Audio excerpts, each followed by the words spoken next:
Faisons un point sur la question de la rétractation ou de la révocation de l'offre.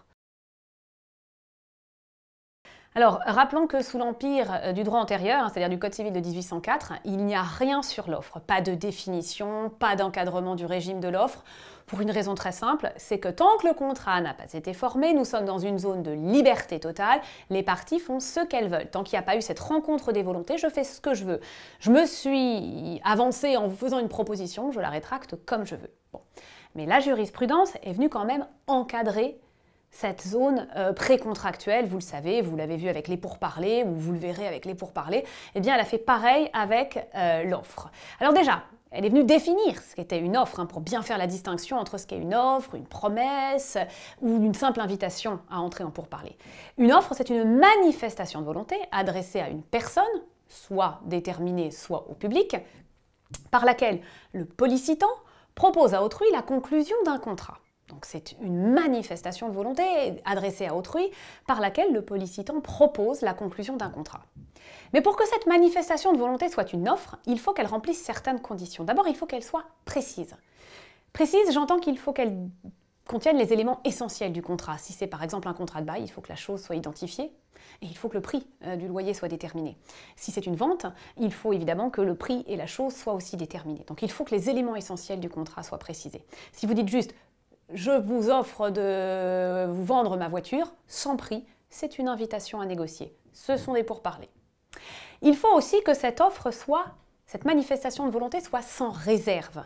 C'est-à-dire qu'il faut vraiment que vous manifestiez votre volonté de vous engager dans ces termes. Si vous mettez prix à débattre, négociation possible, on n'est plus dans une offre. C'est-à-dire que la simple acceptation ne suffira pas à former le contrat.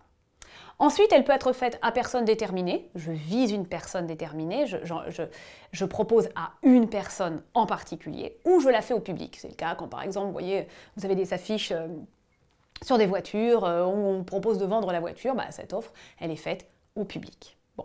L'offre peut ensuite être faite avec ou sans délai. C'est-à-dire que je peux vous laisser un délai pour réfléchir ou je peux ne pas vous laisser de délai. Bon. Quelle est la nature juridique de l'offre ? Eh bien, à l'origine, on considère que c'est un simple fait juridique. Ça n'est pas une source d'obligation, ça n'est pas un acte juridique. C'est considéré comme n'ayant aucune valeur. Bon. Du coup, quel est le régime de l'offre ? Eh bien, le régime, c'est par principe une libre rétractation de l'offre tant qu'elle n'a pas bien sûr été acceptée. Une fois qu'elle est acceptée, nous ne sommes plus dans l'offre, nous sommes dans le contrat. Donc là, on est ensuite dans les règles du contrat, la force obligatoire du contrat. Mais tant qu'elle n'a pas été acceptée, l'offre n'est pas source d'obligation, puisque les seules sources d'obligation sont la loi, le contrat, le quasi-contrat, le délit, le quasi-délit. L'engagement unilatéral de volonté en France n'est pas considéré comme source d'obligation. Donc, normalement, je peux me rétracter librement. Sauf que la jurisprudence est venue faire des distinctions. Elle distingue en fait entre l'offre faite sans délai et l'offre faite avec délai. Pour l'offre faite sans délai, la jurisprudence est venue exiger le respect d'un délai raisonnable. On ne peut pas faire une offre et la rétracter dans la seconde. Alors je ne peux pas en revanche vous dire quelle est la durée de ce délai raisonnable. Ça varie selon évidemment l'offre en question. Si c'est une offre qui porte sur un immeuble ou sur un meuble, évidemment le délai de réflexion ne sera pas le même. Mais donc on exige un délai raisonnable.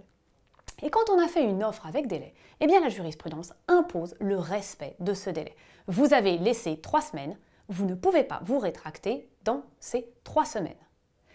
Quelle est du coup la sanction ? La sanction, c'était classiquement une responsabilité extra-contractuelle. Celui qui rétracte son offre dans le délai imparti, ou qui ne respecte pas le délai raisonnable, engage à l'égard du pollicité sa responsabilité extra-contractuelle. Il y a un arrêt qui a semé le doute, un arrêt de la 3e chambre civile du 7 mai 2008, qui vise l'article 1134 et qui semble, en tout cas qui est analysé par certains comme imposant une forme d'exécution forcée. On doit maintenir son offre pendant le délai, et du coup, s'il y a acceptation, le contrat est formé. Bon. Mais la doctrine n'est pas claire sur l'appréciation de cet arrêt. D'où l'intérêt justement de la réforme. Que prévoit la réforme ? Globalement, elle a consacré les acquis prétoriens. Vous avez l'article 1114 du Code civil qui maintenant va nous définir l'offre et les conditions de l'offre. En reprenant ce que disait la jurisprudence, il faut qu'elle soit précise, sans réserve, à personne déterminée ou non, avec un délai ou pas. Mais surtout, elle est venue préciser le régime de l'offre. L'article 1116 est le régime de la rétractation. L'offre ne peut être rétractée avant l'expiration du délai fixé par le pollicitant. Vous avez fixé un délai, vous le respectez, ou à défaut d'un délai raisonnable. si vous n'avez pas laissé de délai, respectez au minimum un délai raisonnable. Quelle est alors la sanction?